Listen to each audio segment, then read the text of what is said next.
Umar ibn Khattab, semoga Allah ridha kepadanya, bercerita,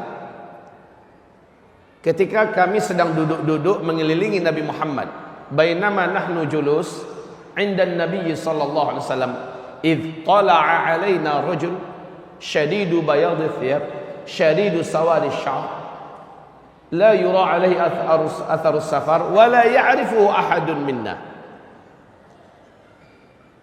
Tiba-tiba datang seorang lelaki ke tengah-tengah kami, sangat putih baju jubahnya, bersih sekali,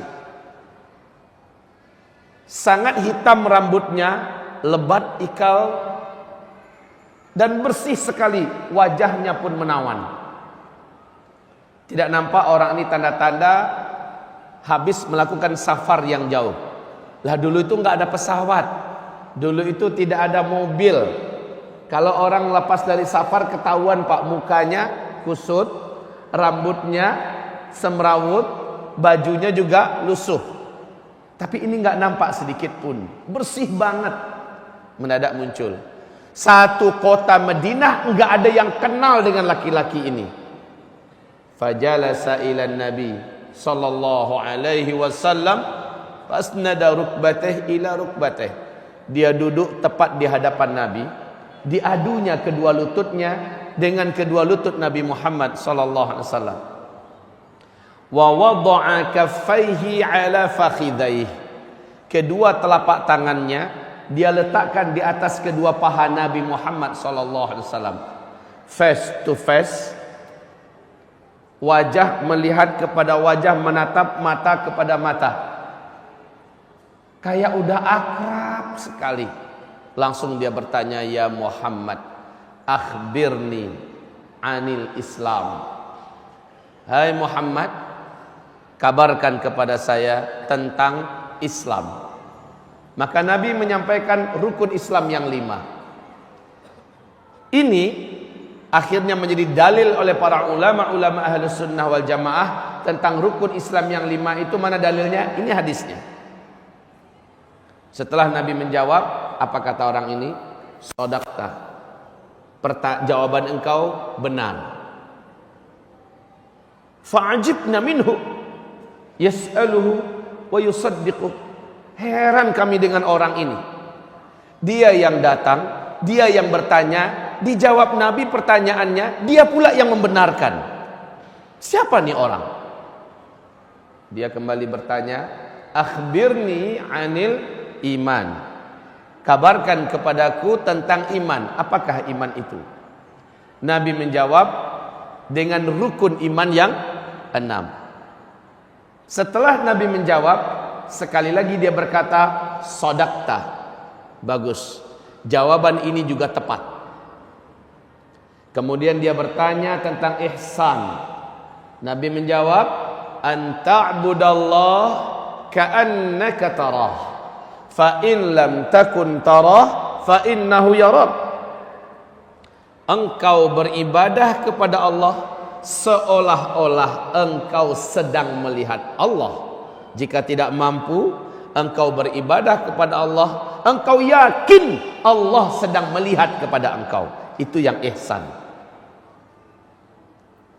Barulah dia bertanya, matas sa'ah. Hai Muhammad, kapan kiamat terjadi? Di mana-mana engkau menyampaikan kiamat sangat dekat, kiamat sudah sangat dekat. Kami ingin kepastian Muhammad. Matas sa'ah, kapankah kiamat itu akan terjadi? Tepatnya kapan? Nabi sebagai seorang as-sadiqul masduq menjawab, mal mas'ulu anha bi'a'lama minas sa'il.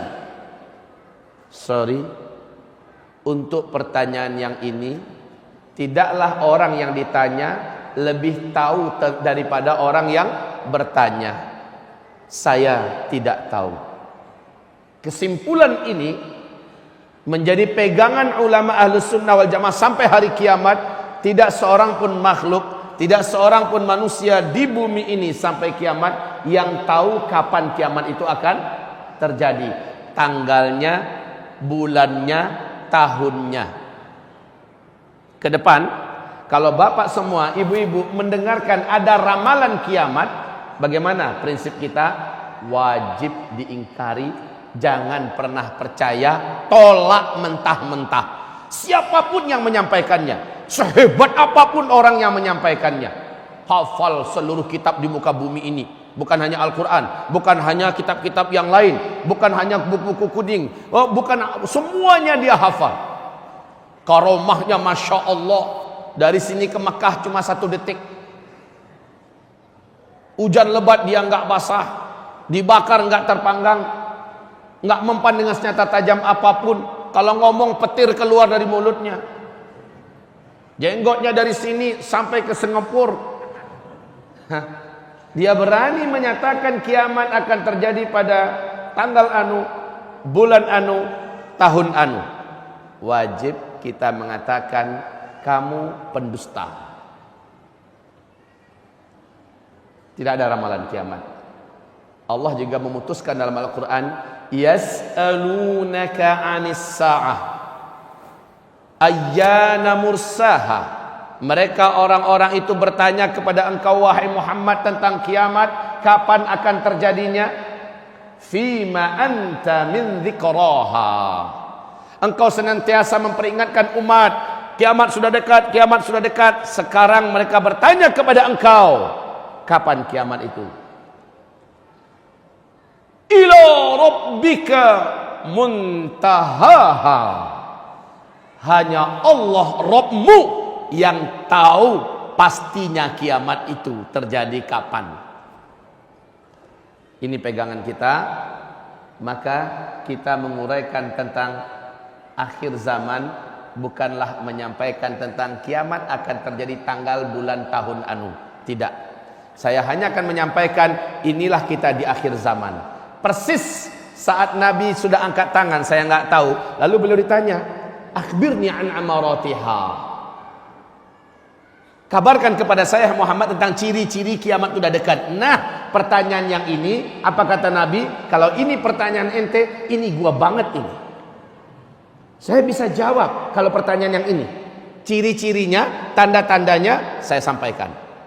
Di dalam hadis ini Nabi menyebutkan antalidal amatu rabataha wa antaral hufatal uratal alata ri'a'asya yatatawaluna fil bunyan. Setelah Nabi menjawab begitu, orang ini langsung berdiri, dia pergi. Umar dicolek oleh Nabi. Umar, ente tahu itu orang siapa? Enggak ya Rasul. Kejar, tangkap dia, bawa kemari. Giliran kita yang tanya itu orang siapa? Siap ya Rasulullah. Umar pun berdiri.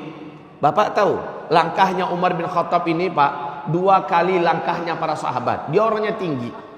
Dalam sejarah disebutkan Umar kalau naik kuda perang, kakinya tidak digantungnya di stirap, dibiarkannya lepas, kudanya jalan. 2 ujung kakinya bisa membuat 2 garis di jalan. Tinggi gede Umar. Dia menyusul langsung. Padahal baru aja pergi itu orang. Umar ngelihat kiri kanan dah nggak ada.